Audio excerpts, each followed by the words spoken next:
Hello, it's Paul. I'm doing this video in answer to a student who has to do a paper on the Desert Storm. And he asked me a few questions, and so I thought instead of writing out a bunch of stuff, I would just do a video answering the questions and just post it on YouTube. And if anyone wants to watch it, they can watch it. So let me get into the questions. The question was uh, about my involvement in Desert Storm. In other words, he wanted to know what my unit was and my mission and my overall feelings about the war. Um, so I'll start out with those things. My unit started with the 4th Amphibious Assault Battalion.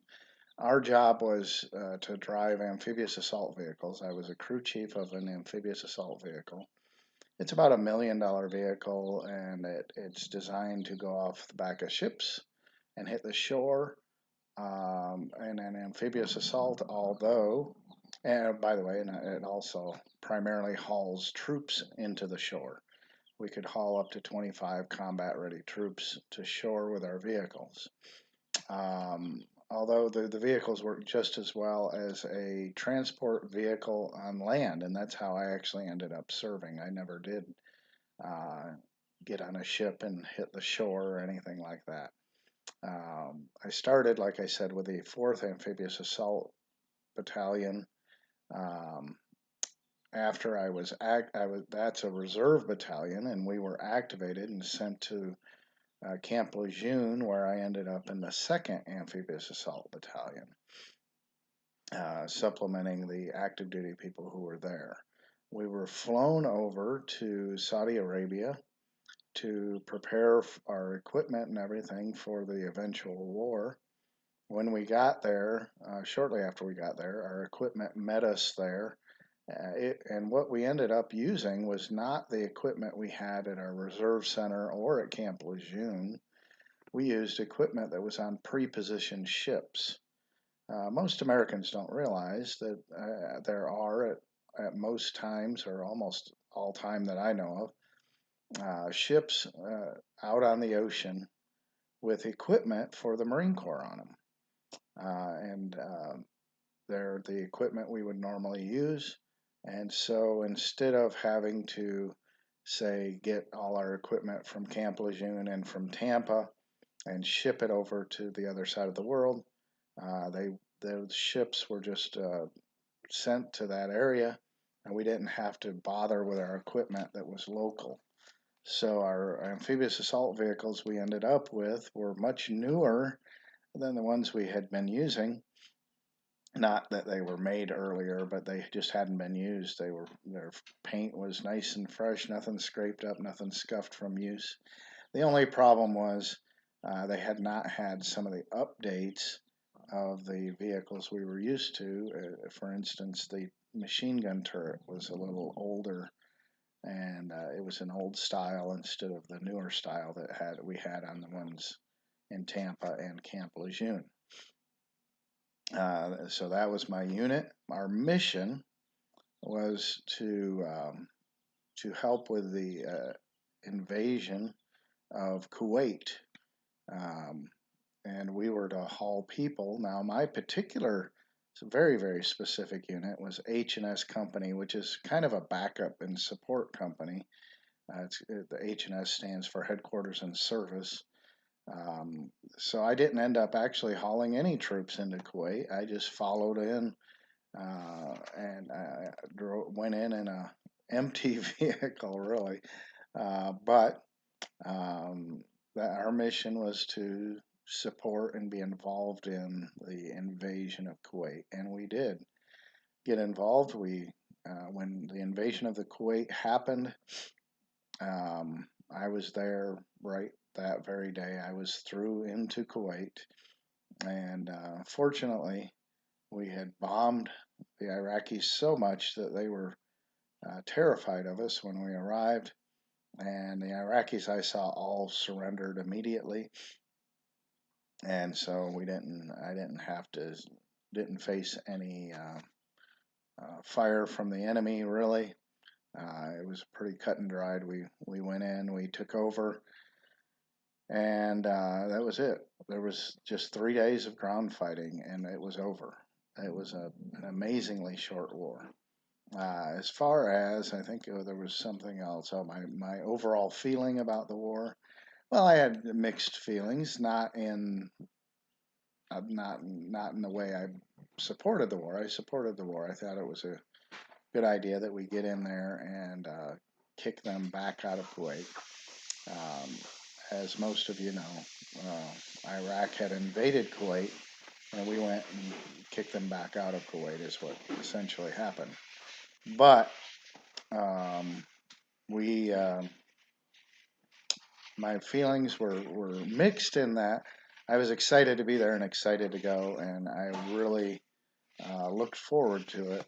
And but I had a family at home, and I missed them dearly, and so that part of me wanted to be back home. So that's kind of the dilemma I believe every military person feels when called into action. Is they're glad to be able to get into action, but they miss what they have at home too.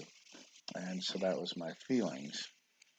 He also asked, as far as feelings, did we feel, how did everyone react to the mission?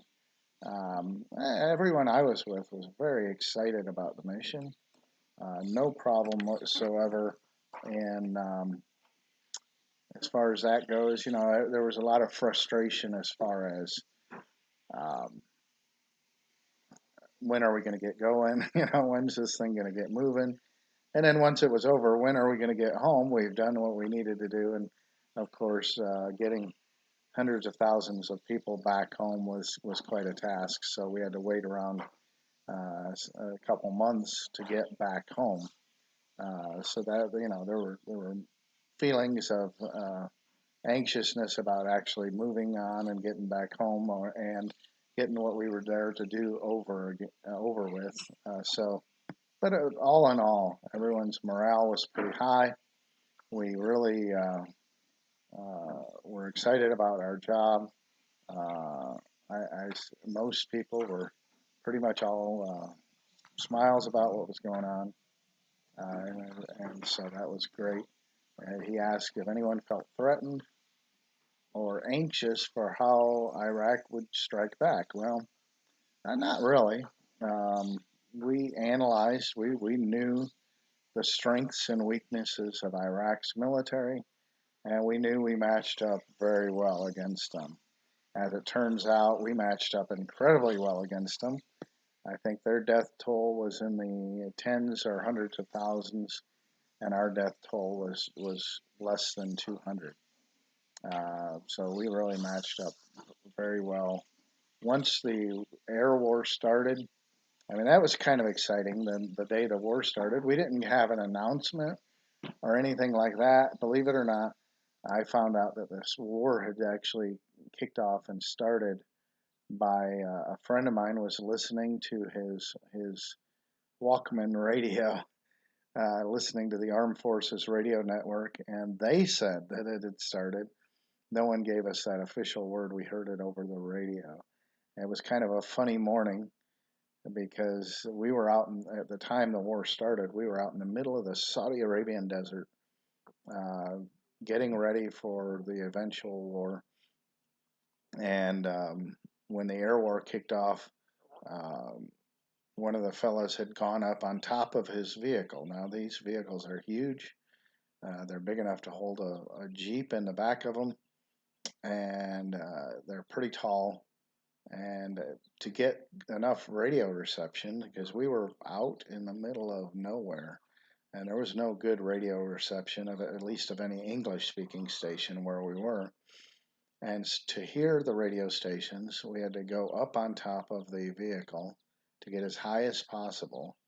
And then the antennas on a Walkman radio were built into the earphones.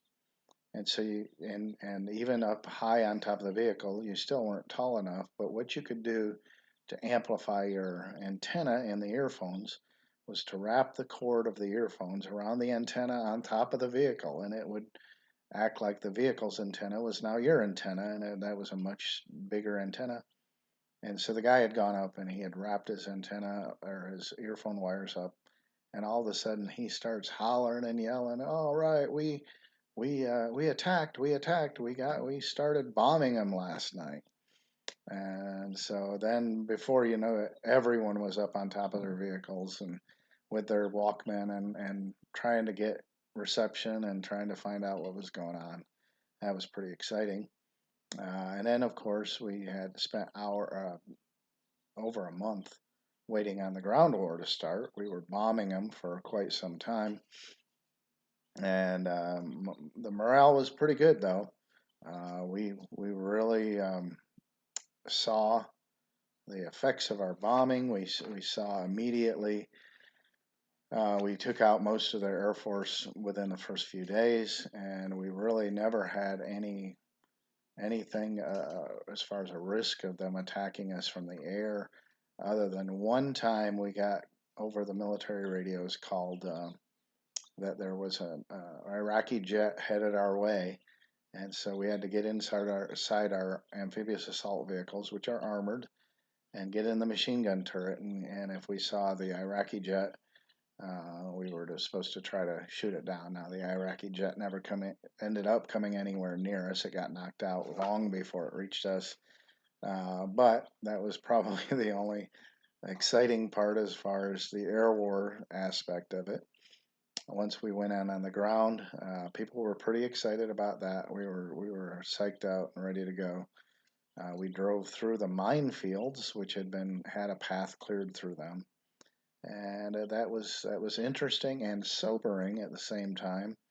Interesting in that you could literally look down the side of your vehicle and see live mines right beside the path, so you knew you better um, steer correctly, because if you steered off course just a few inches, you could hit a mine. And there was at least one amphibious assault vehicle that had been blown up by a mine. And when I say blown up, its track was blown off. It wasn't totally blown to smithereens. And there was also an M1 Abrams tank that we could see that had its track blown off by an Iraqi mine. So we realized that this is real stuff. This is very um, important that we pay attention and do things right. But once we got into Kuwait, we advanced that night several miles and then camped that night. Now that night there we did get some artillery fire close to our encampment, but not in a endangering way. And then over the course of the next 2 days, we advanced far into Kuwait, and we ended up encamped right outside Kuwait City. So it was pretty interesting, pretty exciting. I am glad I got to go. It was very exciting and really cool time for me. I did miss my family back home, but um, we did a great job, I thought, and everything turned out really well. All of my unit survived. Out of the entire battalion I was in, one person died, and it wasn't from enemy fire. It was from infantryman made a mistake handling a grenade, and it cost the life of an amphibious assault vehicle crewman. I didn't know that man, but a lot of the active duty people I was with did know him, and that kind of saddened our unit for a while. All right, if you have any more questions, let me know. I'll do another video and answer them for you. See ya.